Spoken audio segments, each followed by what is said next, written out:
اللہ تعالیٰ جل شانہ نے اپنے ان برگزیدہ بندوں کے لیے لوگوں کے دل موڑ دیے اور صدیاں گزرنے کے باوجود بھی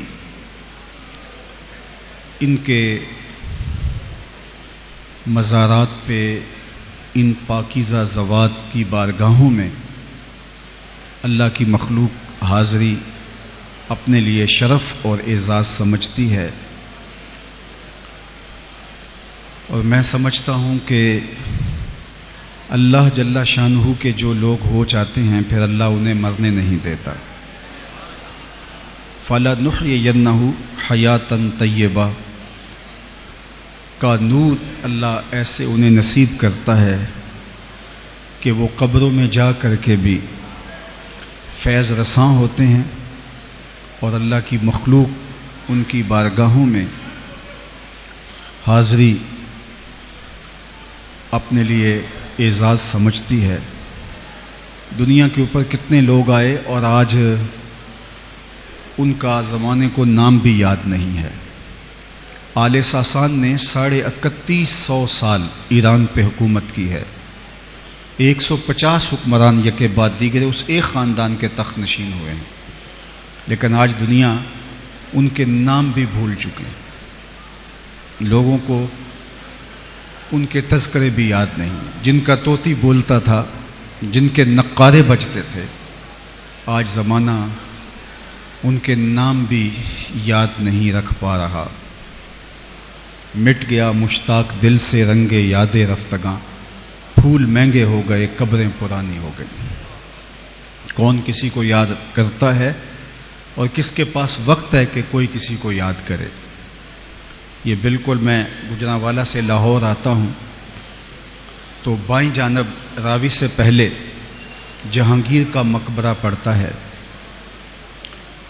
وہاں دن کو چلے جائیں یا رات کو، آپ کو وہاں اداسیوں کے ڈیرے دکھائی دیں گے۔ چھٹی کے دن کچھ لوگ وہاں گھومنے کے لیے آ جائیں تو وہ الگ بات ہے، لیکن پھر بھی جو احاطہ مزار کا ہے وہاں حسرتیں برستی دکھائی دے گی۔ وہ جن کے نقارے بجتے تھے اور جب وہ دربار سے نکلتے ہٹو بچوں کی صدائیں ہوتی تھیں، آج وہاں ہو کا عالم ہے، اور بالکل بادشاہ کے قرب میں اس کی محبوب بیوی نور جہاں کا مقبرہ ہے۔ بادشاہ جس کی ایک ایک ادا پہ جان وارتا تھا اور جس کے اشارہ ابرو پہ ہندوستان کی تقدیر کے فیصلے لکھے ہوتے تھے، آج اس کی قبر بھی حسرتوں کا منہ بولتا ثبوت ہے، اور لوح مزار پہ لکھا ہے بر مزارے ما غریباں، نئے چراغے نئے گلے، نئے پرے پروانہ سوزت نئے صدائے بلبلے۔ ہم غریبوں کی قبر پہ نہ کوئی چراغ جلانے آئے گا، نہ کوئی پھول ڈالنے آئے گا، نہ کسی پروانے نے پر جلانے ہیں اور نہ کسی بلبل نے گیت گانے ہیں۔ آج وہ غریب بنے ہوئے ہیں جو ہندوستان کی تقدیر کے مالک جانے جاتے، جب چلتے تو ہٹو بچوں کی صدائیں ہوتی، لیکن آج بر مزار ما غریباں، یہ میں راوی کے اس پار کی کہانی سنا رہا ہوں۔ اب پل پار کر کے جب ادھر آئیں تو وہاں تو لکھا ہے بر مزار ما غریباں، اور یہاں لکھا ہے گنج بخش فیض عالم مظہر نور خدا، ناقصاں را پیر کامل کاملاں را رہنما، سید حجویر مخدوم امم۔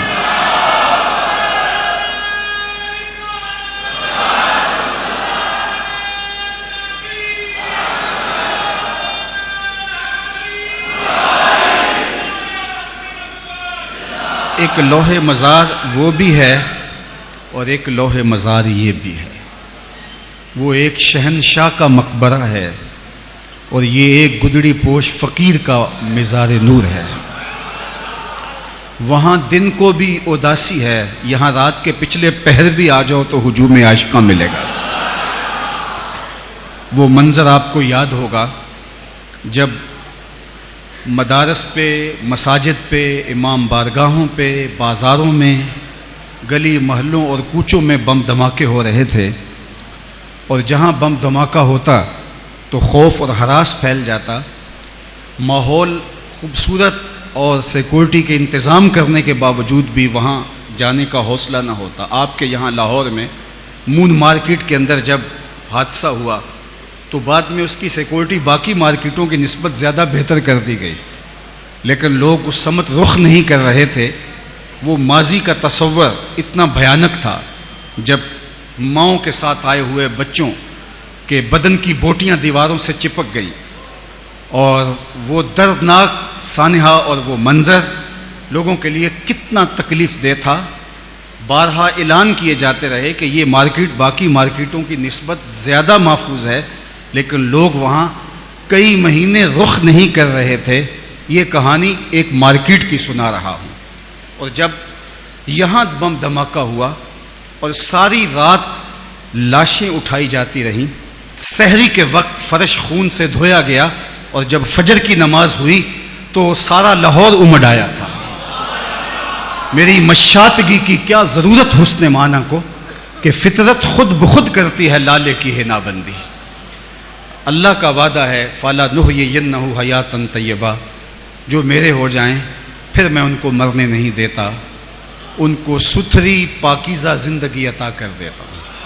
ان کی دنیاوی زندگی بھی اللہ نے جس شان و شوکت کے ساتھ رکھی ہوتی ہے، لیکن جو انتقال کے بعد اللہ ان کو اعزاز و تکریم دیتا ہے، جو شانیں دیتا ہے، پھر وہ انہی کا مقسوم ہوتا ہے. یہ اللہ کے بندے، یہ پاکان امت، یہ پارسا لوگ اس مرتبہ رفیع تک کیسے فائز المرام ہوتے ہیں. تو آپ کی بھرپور توجہ چاہوں گا، اور عالی مرتبت علماء کرام، مشائخ اعظام، ان کی دعاؤں کا طالب رہوں گا. تو اللہ تعالیٰ نے اپنے پاکیزہ بندوں کا ذکر کیا جن کے لیے شریعت میں اصطلاح ہے ولی اللہ کی. انہیں خوف و حزن نہیں ہے، یہ کسی ڈر اور کسی خطرے سے اپنی زندگی نہیں گزار رہے ہوتے. ایک مطمئن اور خوشگوار زندگی ان کا مقسوم ہوتا ہے. تو یہ پاکیزہ بندے اس مرتبہ رفیع تک کیسے پہنچتے ہیں؟ اللہ کے پاکیزہ بندوں کے لیے نہ تو کوئی مخصوص یونیفارم ہوتا ہے، اور شریعت سے ہٹ کے نہ کوئی الگ نصاب ہے ولی بننے کا. تو قرآن نے اہل اللہ کی پہچان ہمارے سامنے رکھی، اور اگر ہم اس کو ملحوظ رکھیں تو ایک تو ولی کی معرفت اور ولی کی پہچان میں ہم دھوکہ نہیں کھائیں گے. چونکہ جس چیز کی مارکیٹ میں ڈیمانڈ ہو اس کی نقل بھی آتی ہے، جس کی اصل کی ڈیمانڈ نہ ہو تو نقل بھی نہیں آتی. جب اصل کی ڈیمانڈ ہوتی ہے تو نقل بھی مارکیٹ میں دستیاب ہوتی ہے. تو آج کو کتنے لوگ آپ کو ادعائے ولایت کرتے ملیں گے، اس لیے کہ اولیاء کے لیے دل میں جو محبت کے جذبے رکھے گئے ہیں، اولیاء اللہ کے لیے جو احترام رکھا گیا ہے، تو ہر شخص اس احترام اور محبت کو وصول کرنا چاہتا ہے، اور وہ اس ٹائٹل کے ساتھ اپنے آپ کو پیش کرتا ہے. چونکہ ولایت کا دروازہ بند نہیں ہوا، نبوت کا دروازہ بند ہو گیا ہے. اگر کوئی شخص یہ کہے کہ میں نبی ہوں تو اس کے اس دعوے کو وہیں مسترد کر دیا جائے گا، اور وہ محبت وصول کرنے کی بجائے نفرت کا سزاوار ہوگا. اور اگر کوئی شخص کہے کہ میں صحابی ہوں تو یہ دروازہ بھی بند کر دیا گیا ہے، اس لیے کہ اب اس دھرتی پہ کوئی صحابی آنے والا نہیں ہے.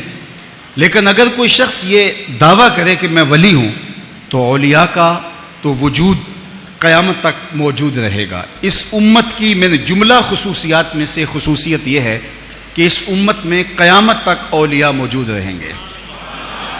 اور یہ ختم نبوت کی بھی دلیل ہے، اس لیے کہ پچھلی امتوں کے اندر جب اولیاء کا سلسلہ مفقود ہوتا ہے تو کوئی بات نہیں، نیا نبی آ جاتا ہے. لیکن حضور علیہ السلام کے بعد کوئی نبی آنے والا نہیں ہے، لہٰذا ہدایت کے لیے ایک تسلسل چاہیے تھا، اور اللہ نے اس کو پورا کیا ہے ولایت کے ذریعے سے. تو قیامت تک اس امت میں اولیاء آتے رہیں گے تا آنکہ خاتم الاولیاء حضرت امام مہدی تشریف لائیں گے. اس کے بعد پھر کفر پھیلے گا تو سلسلہ ختم ہوگا، ورنہ اس امت کے اندر اولیاء آتے رہیں گے. اولیاء کے لیے الگ کوئی یونیفارم نہیں ہے، اولیاء کے لیے الگ کوئی نصاب نہیں ہے، اور پھر کوئی بھی دعویٰ کر سکتا ہے. تو جب تک ہم جو ہے وہ معرفت حاصل نہ کر لیں ان علامات کی، اور اولیاء اللہ کے لیے اللہ جل شانہ نے جو ہمیں پہچان بیان فرمائی ہے، تو پھر ہم ہر دوسرے تیسرے دن دھوکہ کھاتے رہیں گے۔ اور پھر ہوتا یہ ہے کہ جب کوئی شخص دھوکہ کھائے کسی 2 نمبر آدمی سے، تو پھر مسلسل دھوکوں کی وجہ سے وہ حقیقت کا بھی منکر ہو جاتا ہے، حقیقت کا بھی انکار کر دیتا ہے۔ بہت سارے لوگ جو اولیاء کے منکر ہیں، تو اس کے بنیادی اسباب جب انکار شروع ہوا تھا تو کچھ دھوکہ بازوں کی دھوکہ دہی کا نتیجہ تھا، بعد میں باقاعدہ وہ مسلک بن کے بھی کھڑے ہو گئے۔ اس لیے ہمیں اہل اللہ کی معرفت، اہل اللہ کی پہچان کرنے کی ضرورت ہے۔ اور یہ بات بھی ذہن نشین رہے کہ اہل اللہ کے لیے جو کرامت اللہ کی طرف سے ان کو دیا جانے والا اعزاز ہے، یہ عام آدمی کے بس کا روگ نہیں ہے کہ وہ اس کو پہچان سکے، اس لیے کہ استدراج کے اندر اور کرامت کے اندر جو فرق ہے اس کو عام آدمی جو ہے سمجھ ہی نہیں پاتا۔ کشف المعجوب کے اندر خود حضرت داتا گنج بخش علی حجویری علیہ الرحمہ نے کرامات کے باب میں ہی لکھا ہے کہ حضرت ابراہیم الخواص آپ جنگل میں جا رہے تھے تو ایک شخص آپ کے سامنے آیا اور کہا کہ میں آپ کی صحبت میں کچھ وقت گزارنا چاہتا ہوں تاکہ آپ کے وجود کی برکتیں پاؤں۔ تو آپ نے مراقبہ کیا اور تنفر پیدا ہوا اس کی جانب سے آپ کے دل میں، تو اس کا اظہار کیا تو اس نے کہا جی میں راہب ہوں، نصرانی ہوں، لیکن آپ کی شہرت سنی ہے تو اس لیے میں آپ کی قربت میں کچھ وقت گزارنا چاہتا ہوں۔ تو آپ نے فرمایا کہ میرے پاس کھانے پینے کی اشیاء بہت قلیل ہیں اور میری صحبت آپ کے لیے بھاری پڑ جائے گی، تلخ ہوگی۔ اس نے کہا میں قبول کروں گا۔ مسلسل 8 دن وہ آپ کے ساتھ رہا۔ ایک دن اس نے کہا کہ حضرت میں یہ ارادہ تو کیا تھا کہ میں کوئی مطالبہ نہیں کروں گا، صبر کا دامن نہیں چھوڑوں گا، لیکن بھوک کی شدت کی وجہ سے میرے میں چلنے کی ہمت نہیں رہی۔ تو آپ اللہ کے بزرگ ہیں، اللہ کے بندے ہیں، تو آپ اللہ کی بارگاہ میں دعا کریں ہمارے کھانے پینے کا کوئی انتظام ہو جائے۔ فرماتے ہیں کہ میں سجدے میں سر رکھ دیا اور بارگاہ ازدی میں عرض گزار ہوا کہ مالک اس کافر کے سامنے مجھے رسوا نہ کرنا۔ میں نے جب سر اٹھایا تو آسمان سے ایک طبق اترا جس پر 2 پیالے پانی کے تھے اور 2 روٹیاں تھیں۔ میں نے ایک پانی کا پیالہ اور ایک روٹی اسے دے دی اور ایک خود تناول کر لی۔ اس کے بعد پھر ہم سفر میں آگے بڑھ گئے، چلتے رہے۔ 8 دن جب دوبارہ گزرے تو اس کی ٹانگیں پھر مجھے کپ کپاتی دکھائی دیں کہ پہلے والی حالت پھر عود کر رہی ہے۔ میں سمجھ گیا، میں نے کہا اس دن اللہ نے لاج رکھ دی تھی، روز روز حالات ایسے نہیں ہوتے، تو قبل اس سے کہ یہ مجھے آزمائے۔ تو کہتے ہیں میں نے پہلے کہا کہ میاں آج تیری باری ہے، تو بھی عیسائیوں کا بہت بڑا پیر پادری ہے۔ تو کہتے ہیں کہ اس نے کوئی تعامل کرنے کی بجائے سجدے میں سر رکھ دیا، اور میرے دل میں تھا کہ اس کے سر رکھنے سے کیا ہوگا، لیکن جب اس نے سر اٹھایا تو آسمان سے طبق اترا جس پر 4 پیالے پانی کے اور 4 روٹیاں تھیں۔ مجھے کہنے لگا کہ حضرت کھائیے، تو میں نے کہا میں نہیں کھاؤں گا، چونکہ یہ کرامت ہو نہیں سکتی اور استدراج کا کھانا میرے لیے جائز نہیں ہے۔ تو اس نے کہا حضرت کھائیے اور 2 مبارکیں وصول کیجیے۔ تو میں نے کہا کیا مبارکیں؟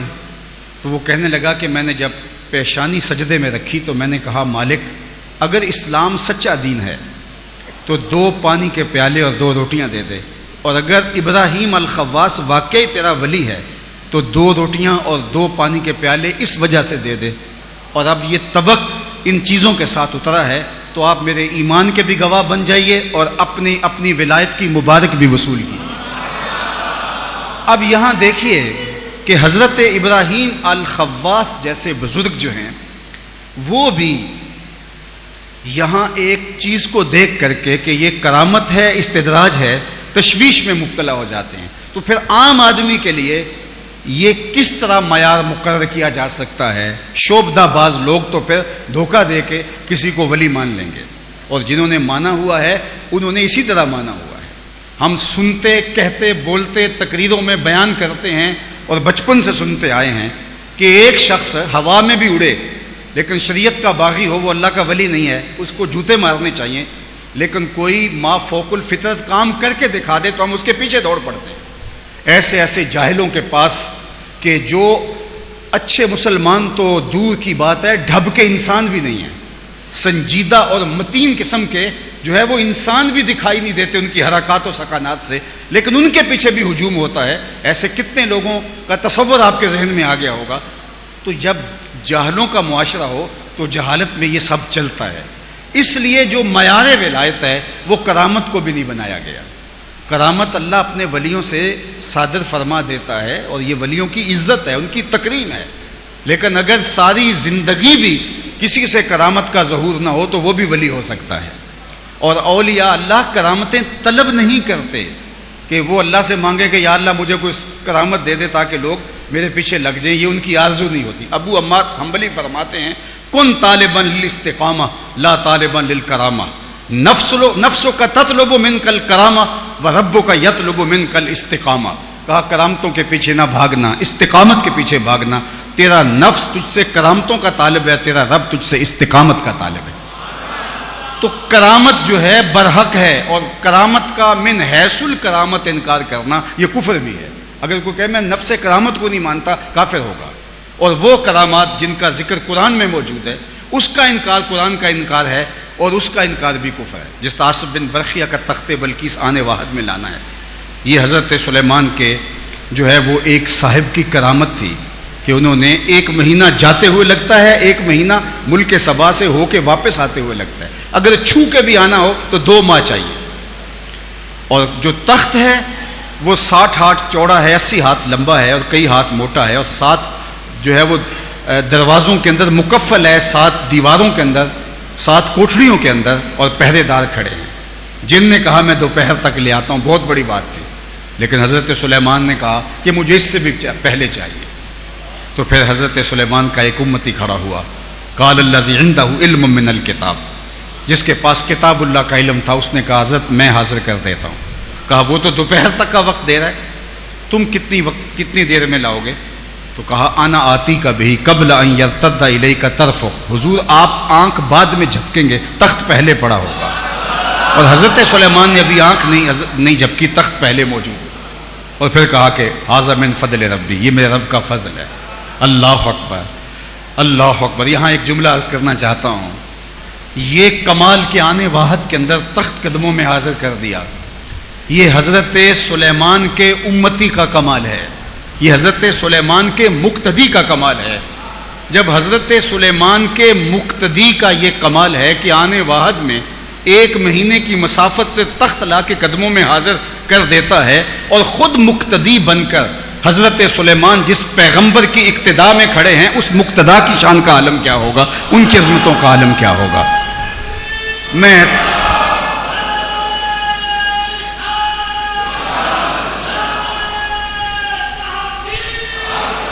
عالی مرتبت سامعین سے گزارش کروں گا کہ یہ جذبہ جو آپ کا ہے کسی اور موقع پر اس کا اظہار ہو سکتا ہے، اور یہ نعرہ ہمارے مزاج میں، ہمارے مسلک میں جو ہے وہ شامل ہے، میں اس کا منکر نہیں ہوں، لیکن کبھی کبھی ایسا ہوتا ہے کہ نظارے کے لیے جنبش مژگاں بھی بھار ہے، نرگس کی آنکھ سے تجھے دیکھا کرے کوئی، اس لیے ہر چیز کا ایک موقع ہوتا ہے، تو ضرور اس کا اظہار کسی اور موقع پہ ضرور کر لیجئے گا، چونکہ وقت بہت تھوڑا ہے اور میں بہت تیزی کے ساتھ بات کو آگے بڑھانا ہے، ابھی تمہید میں ہی کافی وقت بیت گیا، تو آپ یہ وقت بھی اگر میرے کھاتے ڈال دیں تو خیر کی کچھ باتیں آپ تک زیادہ پہنچ جائیں گی، یہ شوق تو آپ کہیں کھڑے ہو کے بھی پورا کر سکتے ہیں۔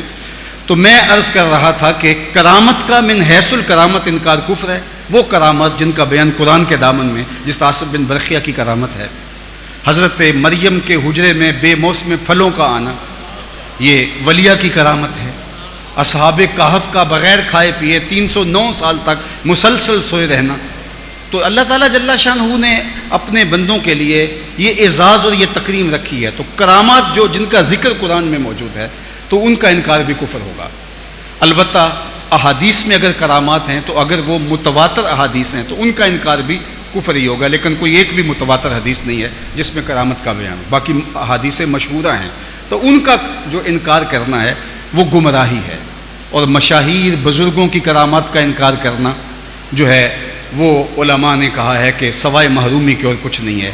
تو جو اللہ کے صالح بندے ہیں ان کی طرف سے اگر کوئی مصدقہ چیز آپ تک پہنچ جائے تو اس کو قبول کرنا چاہیے، لیکن اس کے باوجود بھی جو معیار بتایا گیا اللہ جل شانہ کی قربت کا وہ یہ نہیں بتایا گیا، کیونکہ بہت سارے اولیاء اللہ ایسے ہیں جن کی کرامات جو ہے وہ ان سے صادر بھی نہیں ہوئی، یا ہوئی ہیں تو ہمارے تک نہیں پہنچی، اور سب سے بڑے اللہ کے ولی تو صحابہ ہیں، اور کتنے صحابہ ہیں جن کی کرامات ہمارے تک نہیں پہنچی۔ تو پھر معیار کیا ہے؟ تو معیار دیا الذین آمنوا وکانوا یتقون۔ اللہ اکبر، ایمان اور تقوی۔ اب ظاہر ہے اللہ کی قربت کے لیے ایمان بھی اعلیٰ درجے کا اس مقام پہ کہ تیقن کا وہ نور اور یقین کی وہ بجلیاں ان کے اعتقادات سے پھوٹتی ہوں، اور ایمان میں سب سے پہلی چیز، سب سے اولیت جس چیز کو ہے وہ عقیدہ توحید کو ہے۔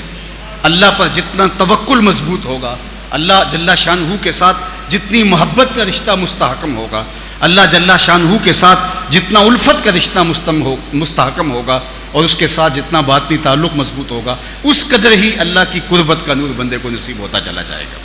تو سب سے پہلے ایمان، اور دوسری بات جو ارشاد فرمائی تقوی، اور وہ تقوی بھی اللہ کا جتنا بڑا ولی ہے اس حساب سے اس کا تقوی بھی اتنا ہی بلند، اتنا ہی رفیع شان ہوگا۔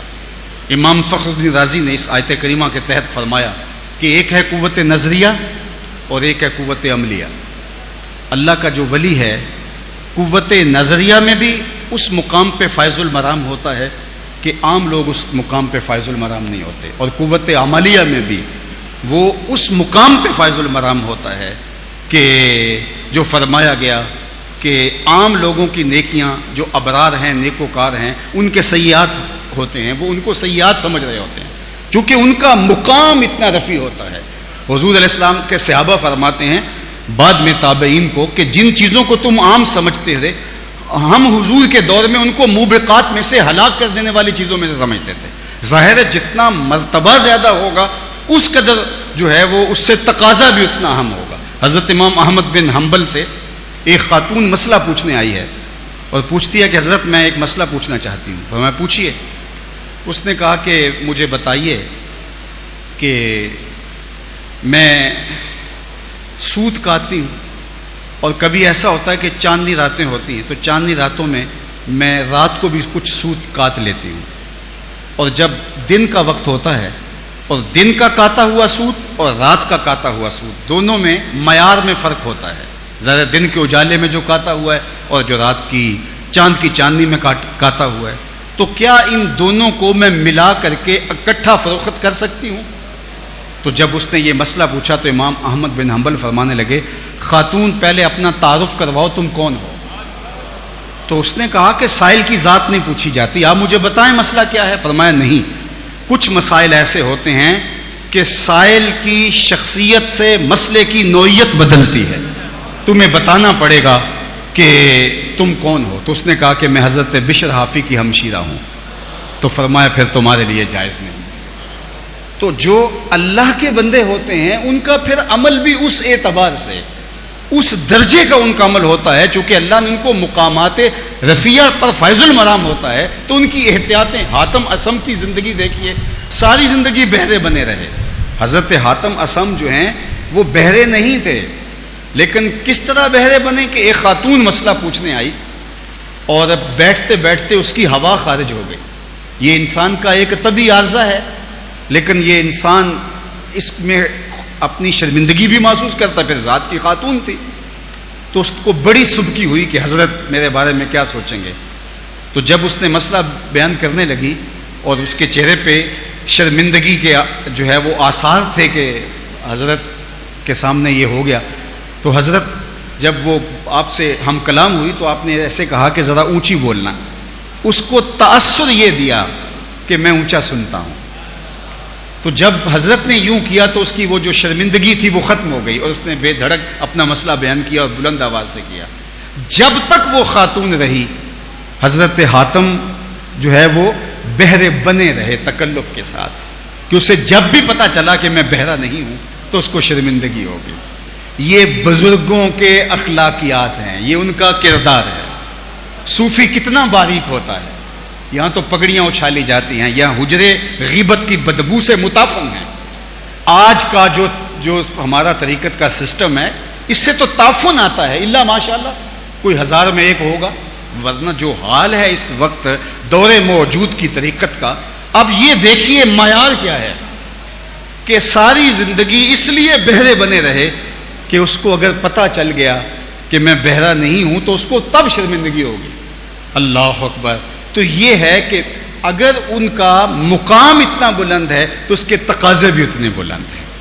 تو ان کا جو تقویٰ، اعلی حضرت عظیم البرکت امام اہل محبت، آپ کسی دعوت میں تشریف لے گئے اور جب وہاں پہنچے تو اس نے بہت ساری چیزیں پیش کی، تو آپ نے شوربہ چکھا تو شوربہ بڑا لذیذ تھا. تو آپ نے صاحب خانہ سے کہا کہ اگر تم کہو تو میں اس کو پی سکتا ہوں. تو اس نے کہا حضرت سب کچھ آپ کے لیے رکھا ہوا ہے. فرمایا نہیں، شوربے کا عرف جو ہے وہ مشروب نہیں ہے، معقول ہے. یہ کھایا جاتا ہے، پیا نہیں جاتا. اور میں جب عرف سے ہٹنے لگا ہوں تو مجھے میزبان سے اسپیشل اجازت چاہیے، چونکہ میرے دیکھا دیکھی باقی لوگ بھی پینے لگ جائیں تو آپ نے تو کھانے کے لیے اس کو بنایا ہے، تو وہ پھر کم پڑ جائے گا اور آپ کو شرمندگی ہوگی. یہ تقویٰ تھا ہمارے بزرگوں کا. ہم نے اپنے بزرگوں سے یہ سیکھنا تھا. جو اللہ کے ولی ہوتے ہیں، میں نے عرض کیا، نہ ان کا یونیفارم کوئی الگ ہوتا ہے، نہ ان کے لیے شریعت کا کوئی نصاب الگ بنایا گیا ہے. اللہ کے ولی شریعت پر ہی عمل کرتے ہیں، لیکن جس باریک بینی کے ساتھ، جس تفحص کے ساتھ، اور جس باریکی کے ساتھ، اور جس طرح دین کو جس انداز سے وہ دیکھتے ہیں، اور جن اعلیٰ اخلاقی اقدار کے وہ حامل ہوتے ہیں، تو وہ پھر اللہ کے مقرب اور بارگاہ قدس کے جو ہیں وہ مقرب بن جاتے ہیں.